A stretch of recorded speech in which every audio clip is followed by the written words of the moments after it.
What's up, guys? Earth first, space later. It's been a while since I've made a video. I kind of got tired of getting community guideline strikes from YouTube when I would just simply try to have a discussion about theories that may or may not revolve around something that is germinating. And every time I tried to discuss that, they would hit me with community guideline strikes and delete my videos.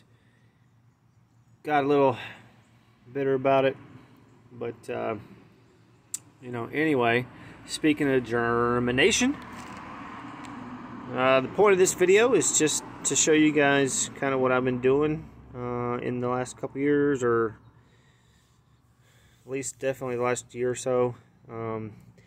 Got some germinating lettuce. Been learning how to try to start growing food. I've got a whole container here. It's going to be full of different lettuces. Salad lettuce, romaine lettuce. It's easy to grow lettuce in containers, but I've been learning how to grow food. And this is the point of the video. I think as a community, we need to all, if we're not already, got some lavender here. This is my wife's lavender plants. These are beautiful.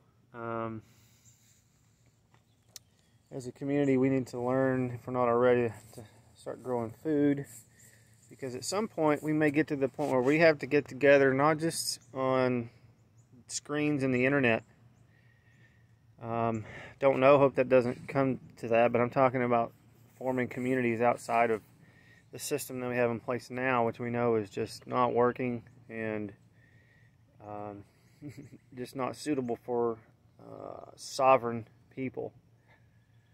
So anyway, that's what I've been doing, trying to learn how to grow food, trying to learn how to identify plants and how to use plants. And plants are absolutely amazing.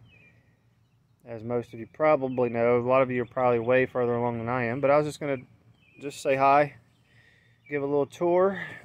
These are my cucumbers that I got going so far.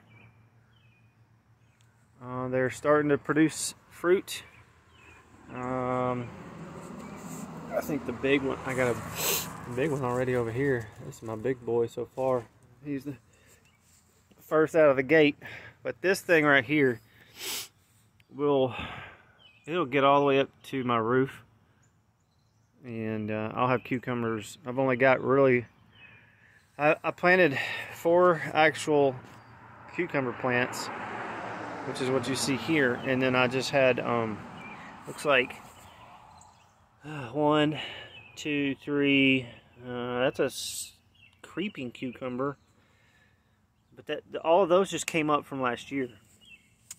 It looks like, this just looks like dandelion to me.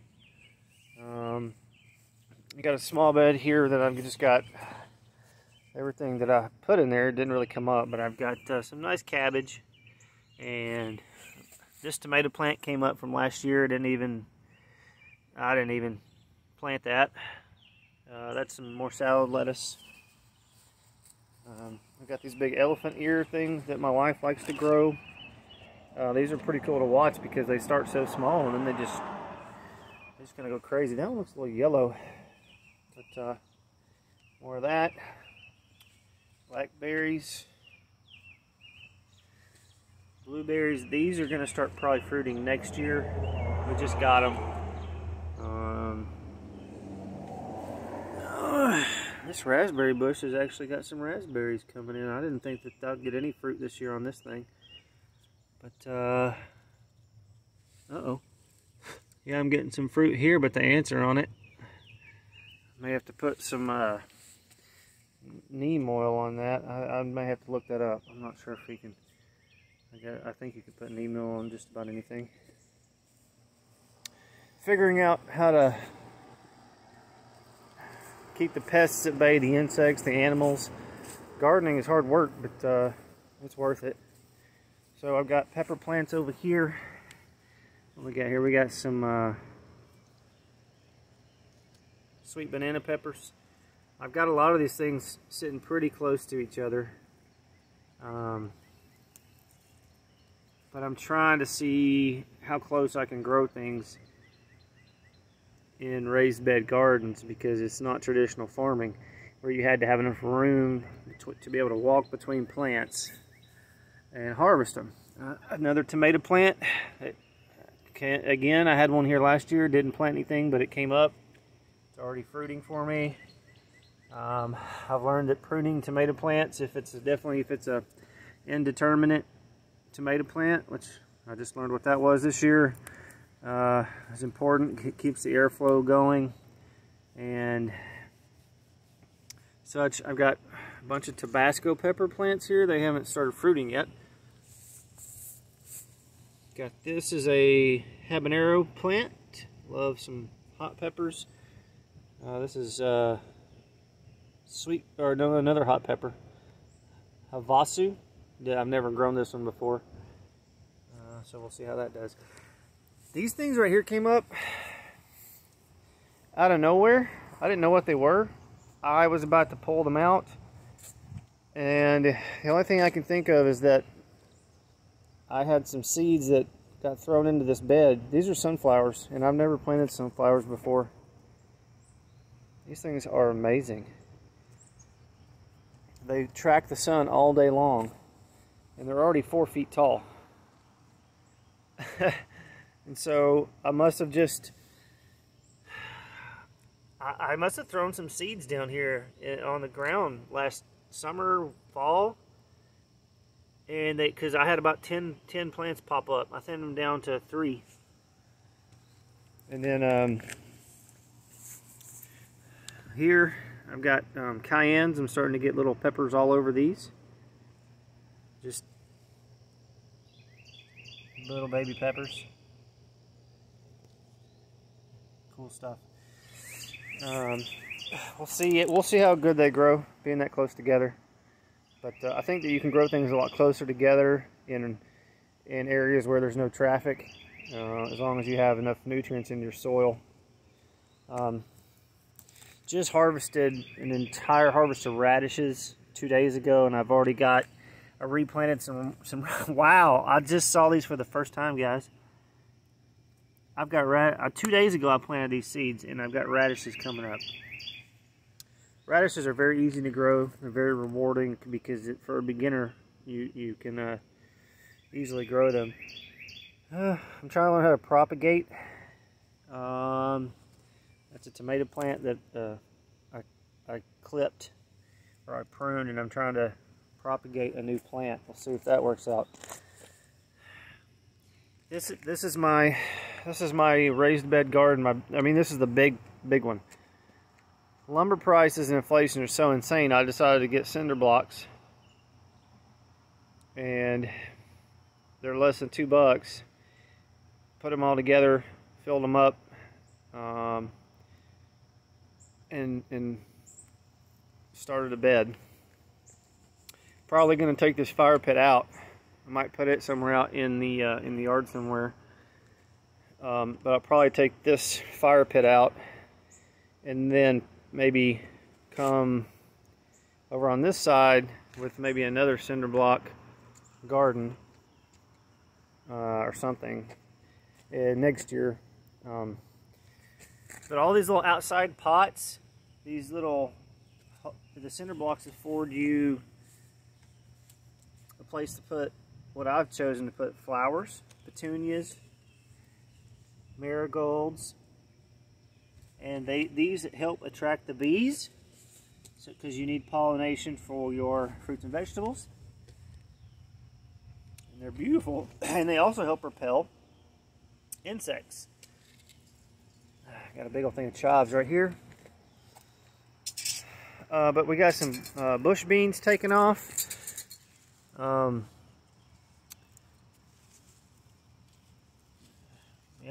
I got lots of beans underneath there. It's hard to see, but these beans are going crazy.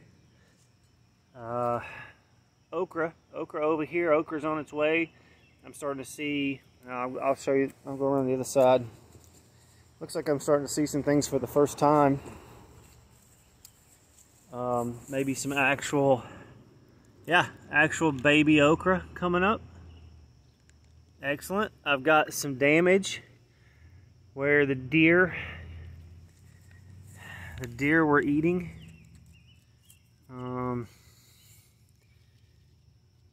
Sorry for the terrible camera work, guys.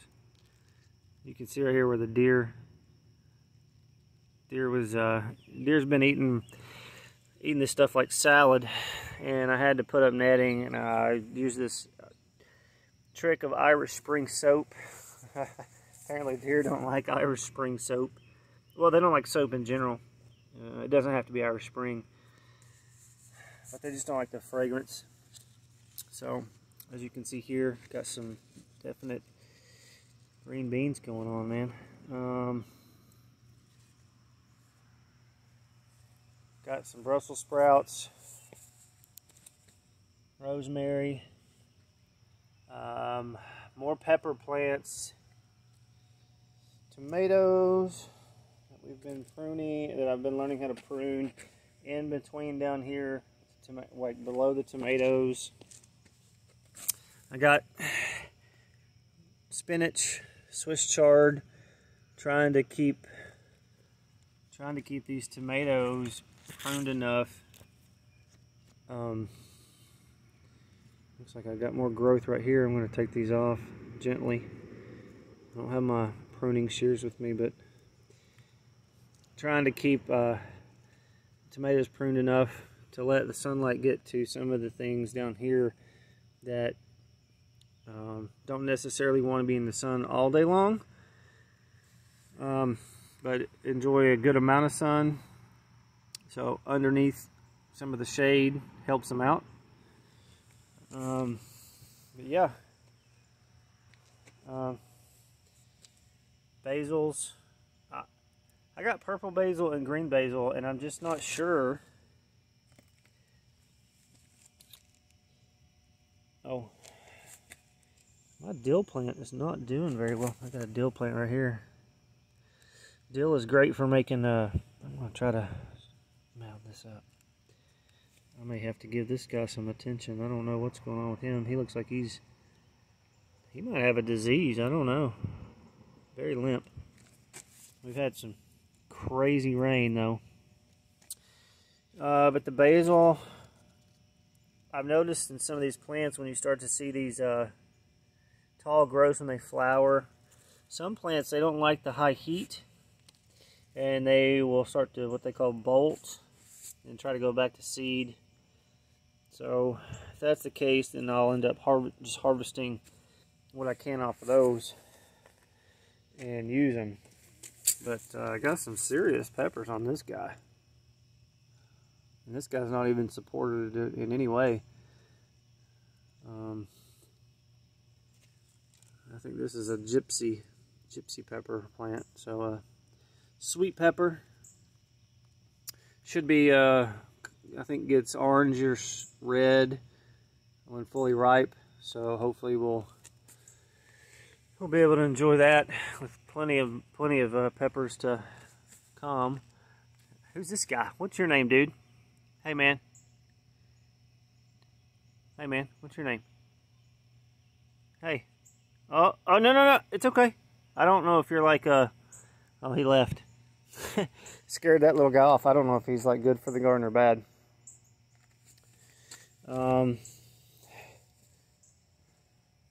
This strawberry plant didn't do great. I got one up front that's done a lot better. And again here I'm trying to see if I can propagate some tomato plants. We'll see how they do.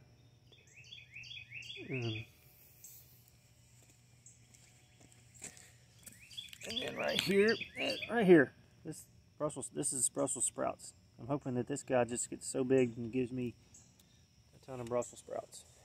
But anyway, just want to share that with you guys. I think that we need to start learning how to grow our own food. Nobody wants to sit there and think about what we would call negative things. I mean, that's how we would kind of want to label them, but it may not even be negative. if it forces us to open our apertures and let more information in, and process those things and grow. But eventually, if we have to form communities that are not wanting to participate in the current system we have, it's going to be necessary to know how to grow food. We're going to have to be able to exchange information that we've learned that other people may not have learned. They may know information that you don't, and you may know information that they don't. And between everybody's, teamwork, it just may be necessary. I don't know what I'm doing. I'm literally winging. I'm not winging it, but I'm not good at this. But I've got a lot of stuff growing successfully, and it's so rewarding. This is just. I would rather sit out here with my plants than sit inside on a computer any day of the week. Nature is just, when you get out in nature, you understand that that's where you came from in the first place. That's what we are. We are nature. And if any of you guys haven't seen Terrain the film, I would go watch it. I bought it in February as a pre-order. Terrain the film, Dr. Andrew Kaufman, and a bunch of other people in that film. And I pre-ordered it in February, and I've been so busy with work. I just literally watched it yesterday, and it was amazing. It was life-changing. I already was not, for probably 2 years now at least, maybe 3, not on the level with the theory of the germ,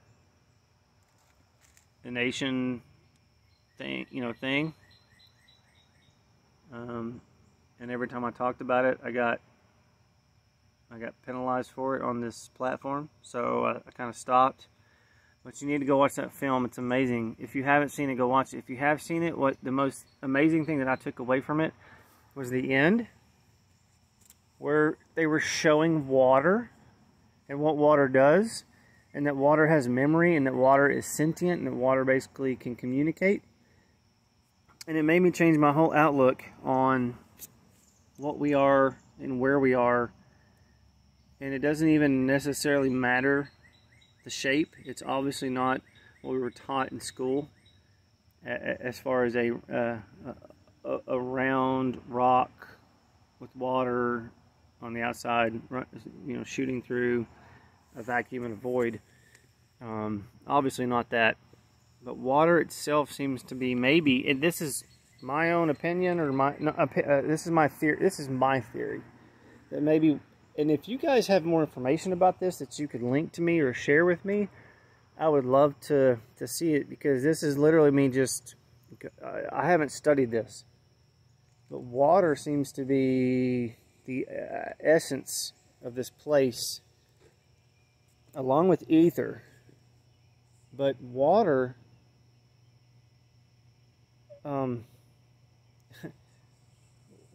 seems to have memory. And it makes me wonder if the memories that I have are based off of the water inside of me, in a way. I don't know if that makes sense, but water, we are mostly water. Plants are mostly water. Animals are mostly water.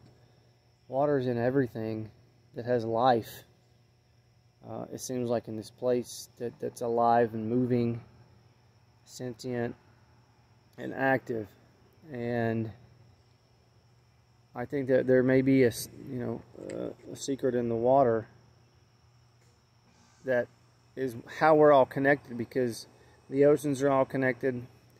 Everything, water seems to just transmit all information across the board, and it's fascinating that it may be it may be the case that, you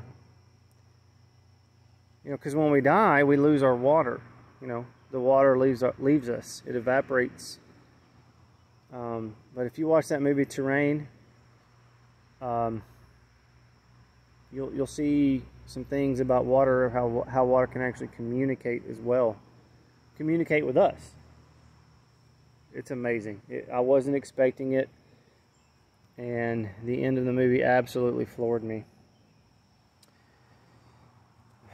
And it makes me wonder if that's where our memories and our understanding and connection with each other stems from in the first place, is the fact that water is literally connecting all of us. You can separate it. You can separate water. You can put it in different containers, and our bodies are containers, literally. But you can always put water back together, and it will immediately go back together. It's homogeneous.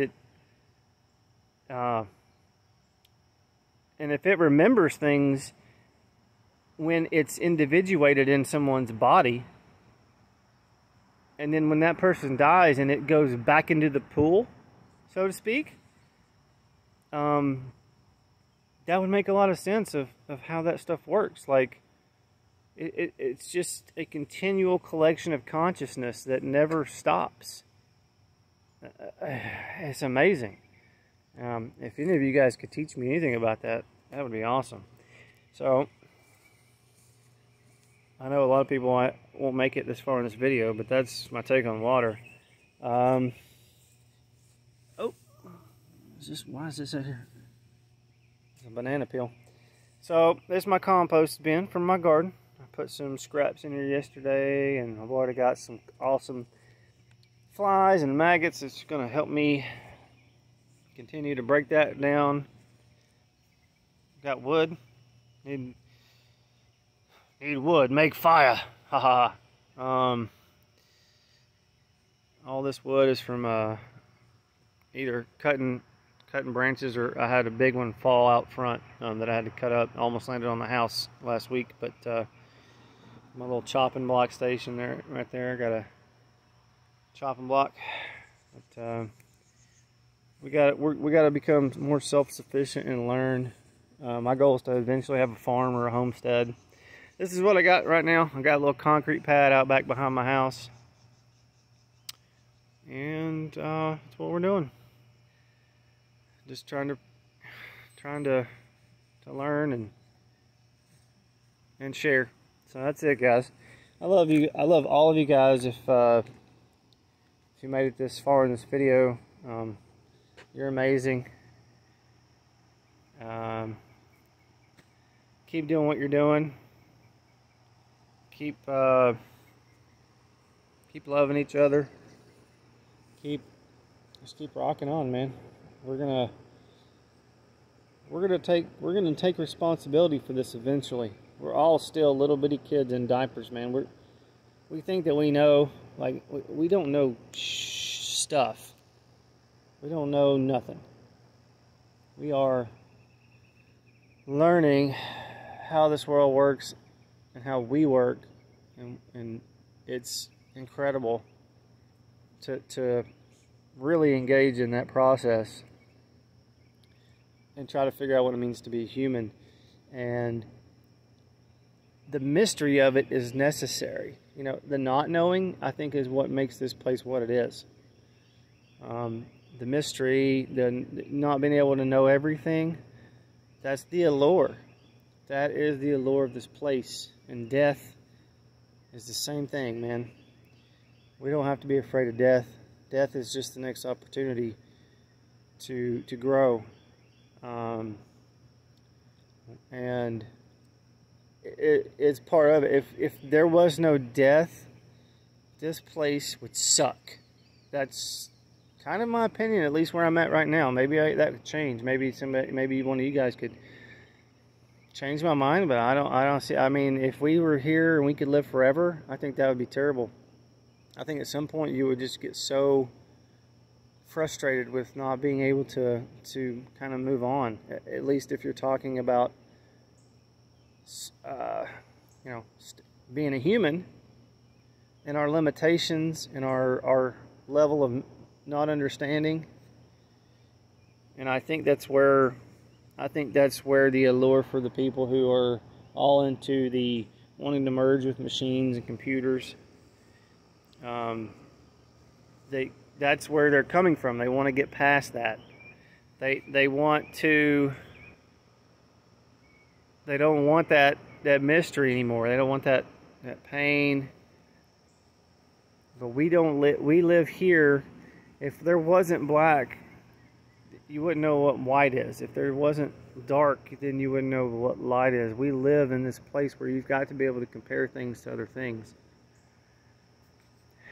And if you could never shut your eyes and go to sleep, I think you'd want to kill yourself. It would just be unbearable. I don't necessarily, maybe not. Oh man, if you really think about that, that's heavy, dude. What if you can never go to sleep? What if you never ended? What if you were a vampire? Think of all the movies that, I mean, vampires are miserable. Miserable. They thirst for something that they just can't get, and that is a way to transition. A way to transition into something else that they're not. A vampire cannot become a butterfly. It's